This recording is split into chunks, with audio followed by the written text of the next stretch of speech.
On Wednesday, President Vladimir Putin is set to host Recep Tayyip Erdogan and Hassan Rouhani in Russia's Black Sea resort of Sochi. Moscow, Tehran and Ankara are sure that the days of Daesh are numbered, and it is expected that moves towards a final political settlement of the conflict will top the agenda. The presidents of Russia, Turkey and Iran, the three countries which act as guarantors of the observance of the ceasefire Syria and Astana peace talks on the settlement of the crisis, are set to meet in Sochi on Wednesday. After the tripartite meeting, Vladimir Putin is also scheduled to hold a separate meeting with Iranian leader Hassan Rouhani. Earlier in November, he has already met with his Turkish counterpart Recep Tayyip Erdogan in the same city. Copyright Sputnik Alexei Nikolskaya November 13, 2017. Russian President Vladimir Putin and Turkish President Recep Tayyip Erdogan left during the meeting political victory, friendship and recognition. What each of the three leaders wants to achieve in Sochi. Gevorg Mirzayan, an associate professor at the political science department at the Finance University of the Russian government and RIA Novosti contributor, suggested what the three presidents will try to negotiate under the warm skies of Russia's Black Sea resort. Russia's position is quite evident. Vladimir Putin is there to facilitate Russia's victory in Syria. And it is not about a military win over Daesh, which it could be stripped off only by an unlikely American invasion, but about a political one. Russia needs to reach the soonest political compromise between the Syrian groups and their external backers to be able to get the status of a state which can not only smash terrorists but act as an effective and impartial mediator in settling of regional conflicts.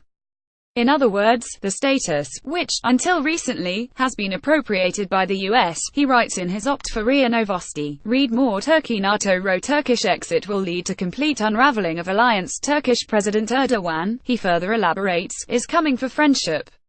He needs Moscow's support not only in Syria but around the whole world. According to Vladimir Avakov, head of the Center for Eastern Studies, International Relations and Public Diplomacy, Turkey is currently experiencing a decline in its relations with the US and NATO, thus the Turkish leader is coming for his security as well. He is interested in the comprehensive improvement of his relations with Moscow, namely in the spheres of arms trade, S-400 systems, nuclear and atomic cooperation, Akkuyu nuclear power plant, and in Syria, where he wants to weaken the Kurds. Read more. Fate of terrorists in Syria sealed. Russian Deputy Defense Minister Iranian President Rouhani, Mirzayan opines, is coming for recognition. Tehran is convinced, and not without reason, that the major target of the Syrian war, which was unleashed by the West and the Gulf, was the seizing of Syria from Iran's sphere of influence. Now that Tehran has won, it does not want to look for any compromises with the defeated sides, with the possible exception of Turkey, which, moreover, is not that defeated.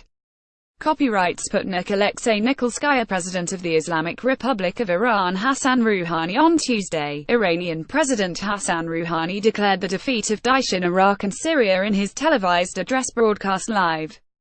He stressed that although the remnants of the terrorists might continue operating, the roots and the basis of the organization have been destroyed.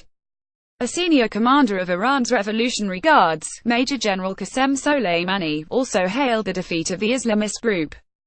Therefore, the Iranian leader noted, he is going to Russia to discuss the future of Syria and the region in the post-Daesh era. Ahead of the trilateral talks, the Russian leader has met with Syrian President Assad, who came to Sochi with an unannounced visit on Tuesday.